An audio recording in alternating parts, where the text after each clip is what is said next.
Before we went to Patrick, you saw I was trying to connect with Dean Jones, who moved back to Jamaica about 4 years ago to care for his parents. Dean, well, I hope that we've got you this time around. Let me check if you're there. Good to have you back on the show, Dean. Can you hear me?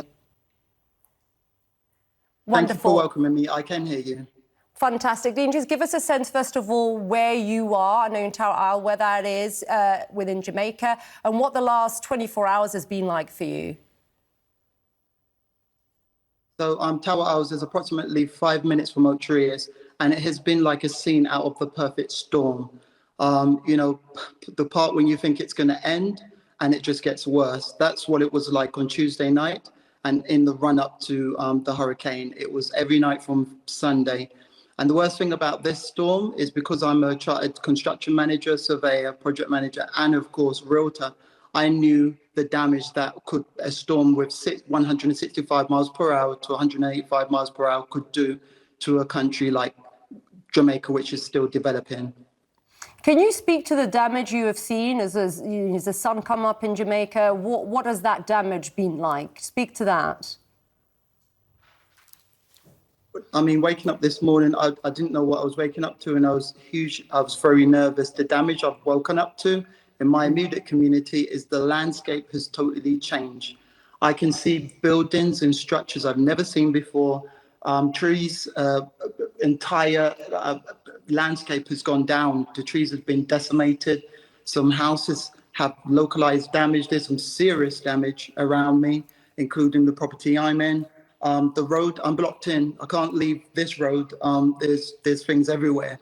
And I've not assessed the food damage yet. But what I'm seeing in Soares from pictures and hearing from family members is that there's been flooding, there's been total annihilation, destruction of buildings in Black River, places closer to the center.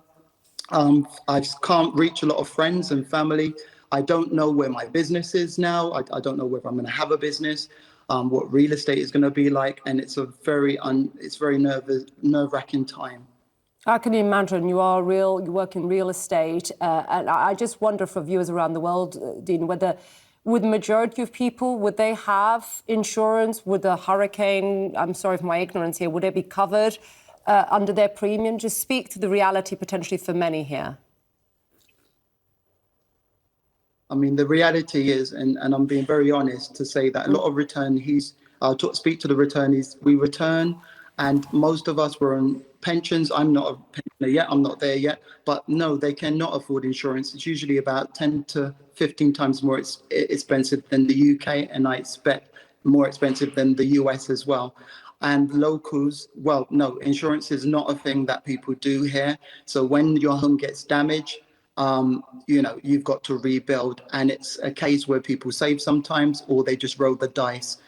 People generally do not have insurance unless you have a mortgage where the bank mandates that you get insurance. So this is a huge blow on the economy.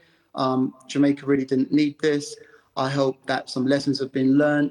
Our two airports, main airports, are down Soares and Mo Bay. We have Soares, but that airport still needs further expansion. And I pray that the government actually takes heed and we start to work together, as I have done with the government in the past, and that we start to plan and be more strategic in what we put our money to and our resources. Yeah, you told my team, I'm just going to quote what you said to my team. The truth is, even with 3 degrees, you say, Dean, in design, construction and surveying, I may find myself, like so many others, unable to earn enough to keep bread on the table. Where do you start then after something as devastating as this, Dean? Well, you start with picking up the pieces where you are with your house and where you live, and that's what I'm beginning to assess the damage there. In terms of real estate, my clients have phoned me and said they don't know whether their properties will be there. That's properties I'm currently listed to sell. There's that side. There's partnership agreements that I was in the process of signing. I don't, maybe they won't exist anymore after a few more telephone calls. Where do I start? I might be dusting off my CV and looking elsewhere again. I mean, I worked for the Palace of Westminster before now, and also I was Director of Strategic Projects at Cranfield University, so I might be giving them a call. You never Wow. know. But I'm still assessing my options now. I'm sorry. I'm sorry to hear this, Dean. It's just the images we're looking at. It's just absolutely heartbreaking and situation for all viewers and so many, of course, with send chills down so many people's spine. Can I just ask before we go about your parents? How are they doing? I've spoken to them once. My in-laws, I've not been able to get through to them. I have no idea, and I'm extremely worried. Yeah. They were in somewhere just on the outskirts of Mandeville. There was flooding. I've seen pictures from that area, and there was just roofs that you could see, and the houses were underwater. So there's lots of valleys in Jamaica. And I've saw one image of a person flying off with the roof. I just pray that person's okay.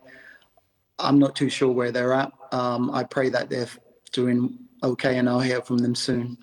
Yeah, and we pray, of course, that they are well as well.